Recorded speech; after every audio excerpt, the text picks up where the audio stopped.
Hello,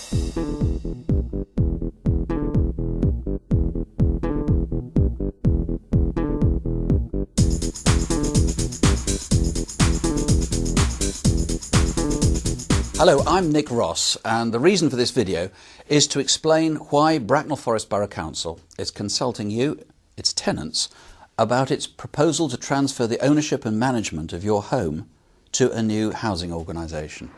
It's a hugely important issue for you if you're a tenant, because it will affect what improvements are carried out to your home and how much new money there'll be to keep your neighbourhood safe and a pleasant place to live.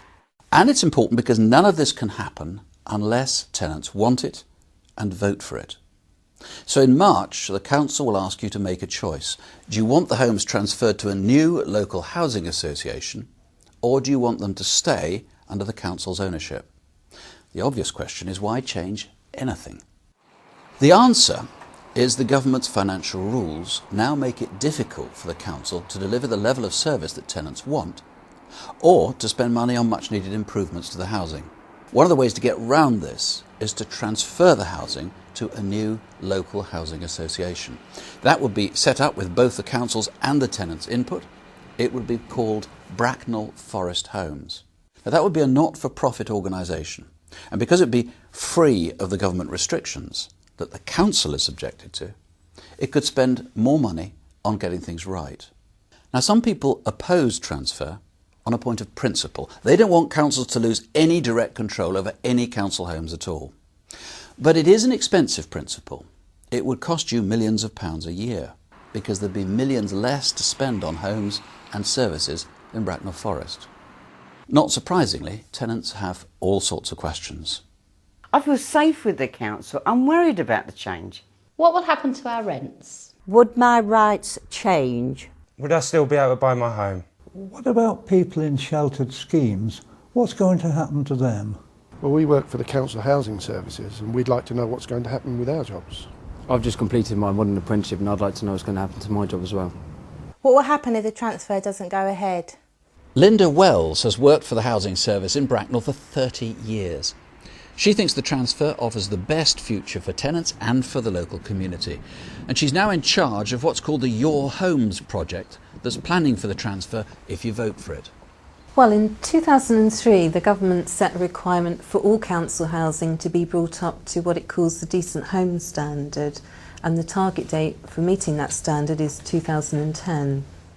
This involves making sure that homes are weathertight and have suitable central heating, and that kitchens and bathrooms are in a reasonable condition.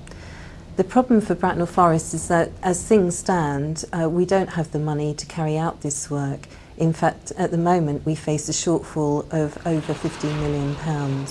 We need to find extra funding, but the government has very strict rules about how councils raise the additional money required. But Linda, tenants pay rents. Rents surely are sufficient to cover this, or are they not? They're not, unfortunately, and that's because each year we have to hand over around £9 million of tenants' rent to the government, who use it to pay for housing in other parts of the country. That's the government's subsidy rule. Explain what happens to an average tenant and an average rent. Nearly half of that would go back to the government each year, and that's a loss to Bracknell Forest tenants. And what would happen if the transfer went ahead? Well, if the transfer did go ahead, the new housing association, Bracknell Forest Homes, would not be restricted by those government rules. It would be able to use all of the tenants' rent, and it would also be able to borrow enough money to carry out major improvements to homes and housing services. But the fact is, tenants feel safe with the council, and most have said they're really satisfied with the services that the council's been providing. Yes, our tenants have been happy with the service we've provided in the past, but I'm sure over recent years tenants have noticed a reduction in the level of services we can provide. We've had cuts in service for older people, particularly with garden maintenance and external decoration, and the state of our properties externally are now looking pretty grim. I must stress that staying with the council in the future does not mean that things will remain the same as they are now. They can't. The current rules mean that we wouldn't be able to improve our homes to the Decent Homes Standard. We would have to consider further cuts to our housing services. Bracknell Forest Homes would have the money to improve existing services and introduce new ones, while also improving tenants' homes. But is transfer just a euphemism, another term for privatisation? Absolutely not. The new housing association would be a not-for-profit organisation operated for the benefit of current and future tenants. All surplus money would be used to improve services or to build affordable homes for people who need them. So if the transfer goes ahead, the new housing association will be able to meet the Decent Homes standard. Is that all, or could it do anything else? Well, the new housing association, Bracknell Forest Homes, would be able to meet the government's Decent Homes standard, but it would also be able to carry out a wider range of improvements to bring homes up to what we're calling the Bracknell Forest standard. And this includes things that tenants have said are important to them. It would aim to create safer and more pleasant neighbourhoods and help to keep them like that for future generations. So what is the Bracknell Forest Standard? Karen Novell is Property Services Manager at the Council, and in partnership with Tenants, she's been involved in developing the standard. In 2004, the Council sent every tenant a questionnaire to find out what their priorities were for improving their homes. We also commissioned an independent survey of the condition of housing across the borough. This information helped us to decide what work needs doing and when. Many of the homes are in a poor condition. Many of the kitchens and bathrooms are over 30 years old, and despite the very best efforts of tenants, they need replacing. Many have front and back doors that are in poor condition and aren't secure. And many homes have only partial central heating systems, while others have warm air heating systems which are very unpopular with tenants. Parking needs to be improved in some areas, and tenants have told us they want a better repairs service. If tenants vote yes and the transfer goes ahead, Bracknell Forest Homes would be legally bound to keep its promises and to bring homes up to the Bracknell Forest standard. And those promises are set out in what's called the Council's offer document, which is being sent to every tenant. Now, this is a show house in the Priestwood area, and it gives you some idea of what the Bracknell Forest standard actually means. Let's take a look.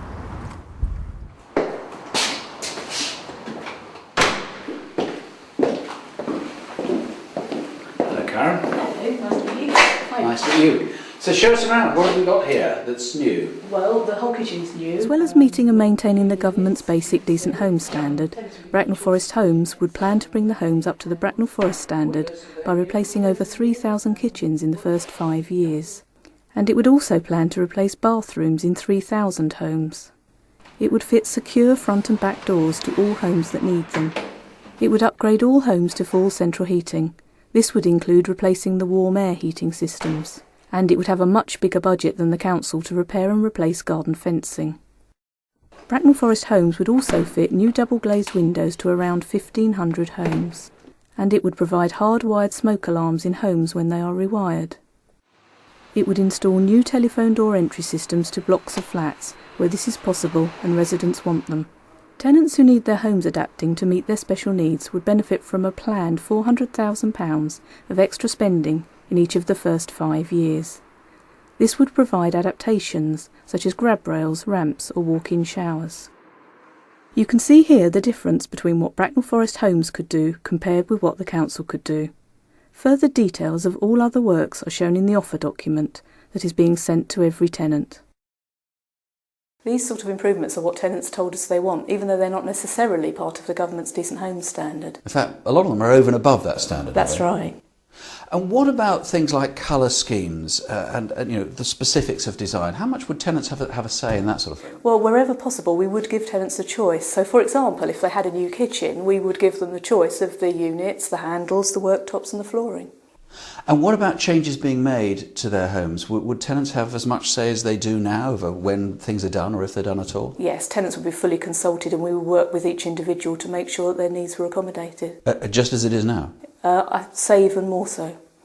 Of course, nothing would be done in tenants' homes without their full agreement, unless we had to do works for health and safety reasons.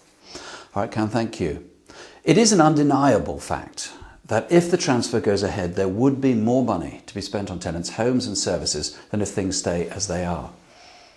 But that still leaves all those questions we heard earlier. Hello, Hello. Hello, Mrs McMinnis. It's Peter Stocker from the Housing Department. Come on in. Council housing staff have been visiting tenants in their homes. So, Peter, what's Bracknell Forest Homes all about? It's a not-for-profit local housing association.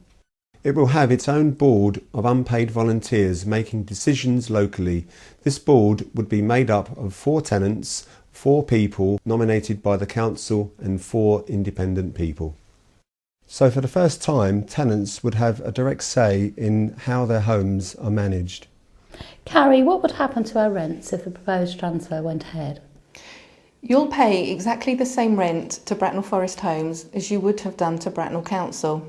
The big difference is that the new housing association won't have to give £9 million back to the government each year. £9 million? Yes, it's nearly half of the rent that the council collects, which is why the housing association will be able to do a lot more. Can you tell me what would happen with the repairs? The repair service will continue to be delivered by the same staff as now, and there will be more money available to improve it. Bracknell Forest Homes would have its own dedicated repair staff answering tenants' calls, and it would introduce an improved appointment system for repairs. Leslie, what about Gordon and me, those of us who live in sheltered accommodation? How will this affect us? Bracknell Forest Homes will keep the things you like about the service and will work to improve on them. Your scheme manager and other sheltered housing staff would move across to Bracknell Forest Homes along with the rest of the housing staff. The 24-hour emergency helpline would operate after transfer just as it does now, and Bracknell Forest Homes would plan to modernise and improve individual flats, as well as decorate and improve the communal areas. Leslie, a lot of residents are on housing benefit. Will they still be able to claim? Yes, they would. Housing benefit would still be looked after by the council, and so tenants of Bracknell Forest Homes would be entitled to claim in the normal way. The Welfare Benefits Advisor that has helped many tenants with their benefit applications would also transfer and would still be able to help. Will the new association be able to do anything about the untidy areas on the estates? Yes, Bracknell Forest Homes would establish a neighbourhood estate action team. The team would regularly patrol estates and be responsible for keeping them clean and tidy. It would manage the caretaking and cleaning services and make sure that grounds maintenance and street cleaning contracts were working properly. It would also be able to tackle vandalism and help deal with other antisocial behaviour, like dumping rubbish and parking on grass verges. Also, Bracknell Forest Homes will set aside money for each neighbourhood, and tenants will help decide how this is used to improve the local environment and make it a nicer place to live. To prepare for the possibility of a transfer, a shadow board has been set up and it's chaired by Dermot McRoberts. Dermot, what would happen to the staff that tenants deal with day to day if the transfer goes ahead? All those staff would transfer across to Bracknell Forest Homes, Nick. So all those staff, the scheme managers, repair staff, frontline housing managers that tenants are used to dealing with, they'll deal with in the future. You say all staff, does that mean there'll be no cuts? No cuts. In fact, we will be recruiting some new staff for the extra services we'll be providing. If I was a tenant here, I must say I'd be inclined to be worried about any change because I prefer the devil I know to the devil I don't. What rights would I lose? All of those key benefits and rights that you enjoy currently, you'll enjoy in the future. You'll have a new tenancy agreement. It'll be a legally binding document and it can't be changed without your specific agreement. Not just without general agreement, without my particular agreement as an individual? Absolutely. You need to sign a new document to agree to any changes. And would I keep my right to buy? Absolutely. And no changes at all. So your right to buy will be preserved in the same way, same discount, same benefit. So let's get this right, can I? I'd have the same staff, I'd have all the same key rights, I'd have more money spent on home improvements and on services. Absolutely. Bracknell Forest Homes can access funding to carry out those improvements, which can't be done at present. Otherwise, all those staff you're used to and the additional services that we're proposing, you'll enjoy in the future. Dermot, I know some people oppose this on principle, but I'm looking as a tenant for the practicalities of this, and I'm looking for the catch. What is the catch? There is no catch, Nick. It generally is that simple. You'd enjoy future added benefits, and by virtue of the funding that we can access that can't be accessed at present. And all those staff you're used to, we'll need them in future to run the service and to preserve the standards and enhance services where we said we'll do so. Dermot, thank you very much. Well, as I say, this has happened lots of times before. Around 200 council transfers have taken place right across England and going back about 18 years, and they now amount to more than 1 million homes. So what's been the experience of tenants who've gone through this? Tom Hood lives in Richmond, where the council tenants voted to transfer their homes to Richmond Housing Partnership back in 1999, and Tom is now a tenant member of the board. Were there big changes when the housing transferred from the council?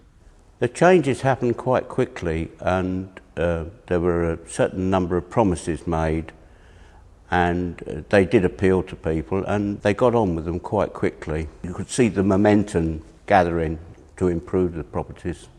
They included refurbishment of bathrooms, kitchens, major works outside, new sort of entry system in communal areas, ground maintenance to be improved.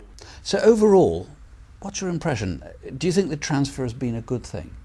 The transfer to Richmond Housing Partnership has been good, not only for all the improvements they've made to their properties, but it has built communities. And communities are very important because it makes people take a pride in where they live, which they didn't have before. And they build on communities as well as on the properties. And I think that is a very, very important aspect of social housing. So, now it's your turn to make the decision about what should happen here in Bracknell Forest. And let's review what would happen if you vote in favour of a transfer and it goes ahead. You'd become a tenant of Bracknell Forest Homes rather than the council. And you'd get a new tenancy agreement that would protect all your key rights. From day to day, you'd continue to deal with the same people.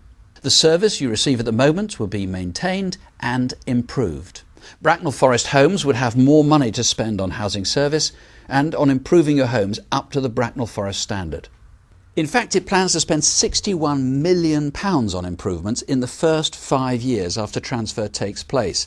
According to the council projections, it would only have £18 million. That means it's well over 3 times more money for improvements if you vote for transfer than if you stay with the council. But you'd pay the same rent as you would if you did stay with the council. You'd keep all the key rights that you have as a council tenant, including the right to buy, the right to pass on your home, and the entitlement to claim housing benefit. 4 tenants would sit on the board of the association, so there'd be greater tenant involvement in the management of your homes.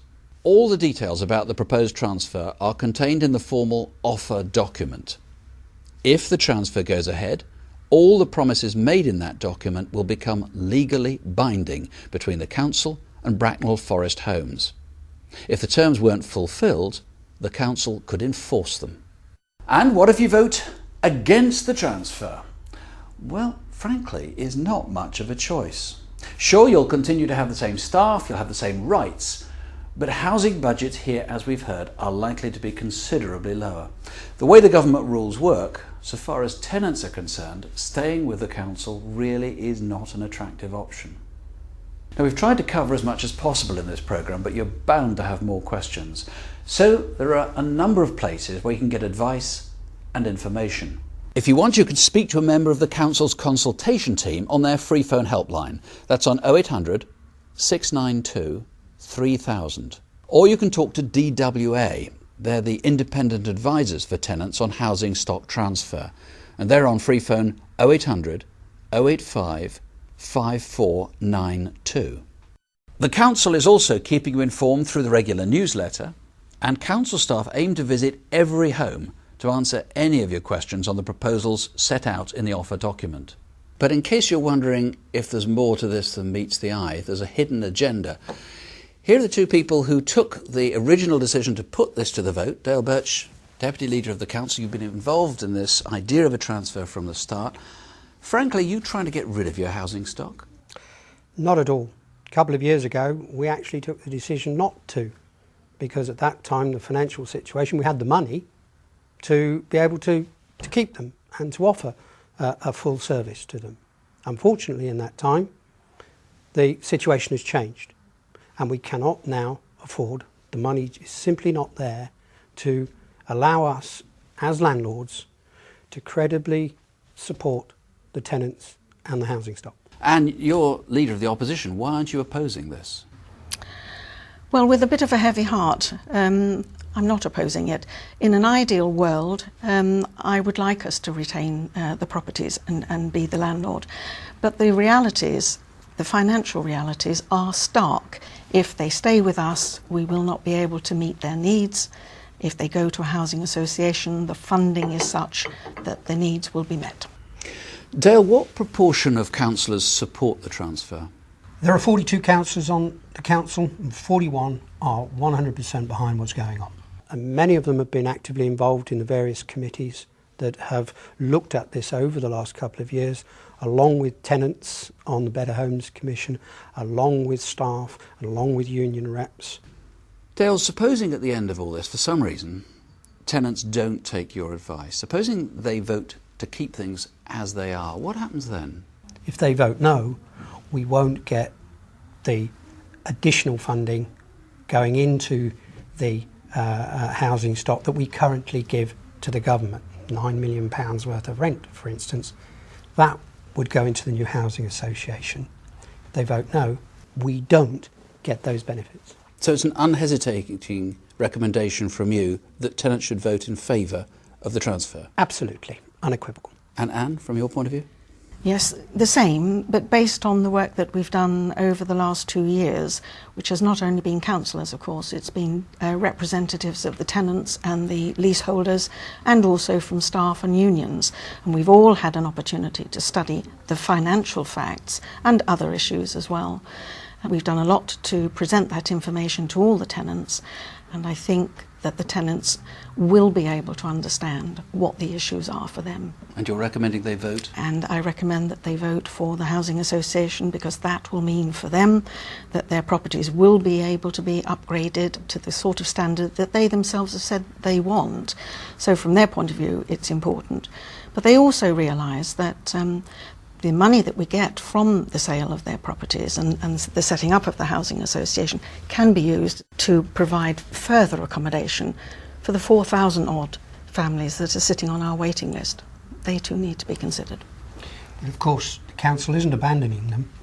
The council will retain a strategic housing role. Councillors will sit on the board and be available to tenants and leaseholders in exactly the same way as they are today. And I think that's very important. During our consultations in the last couple of years, access to councillors and having council influence has been key to a lot of the people's decision making, and that will remain. Likewise, people were concerned about council jobs. The positive vote for transfer will secure those jobs, and that's part of the positive message that we're trying to get across. Thank you. Well, there you have it. As the councillors have said, it's not an altogether happy choice, let alone a particularly balanced one. If you vote to stay with council control, there's going to be less money in the future and services will be deteriorating year on year. On the other hand, if you vote for the transfer, there'll be a lot more money for greatly improved services and major improvements to the housing stock. The council plans to hold a ballot in March, and it's going to ask every tenant to vote on whether you want the transfer to go ahead or not. And here's an important thing to remember. For the transfer to go ahead, over half of all the tenants who vote must vote in favour of the proposal. So your vote really counts, and so does every other tenant. It's really important. Please, whatever you feel about this, use your vote.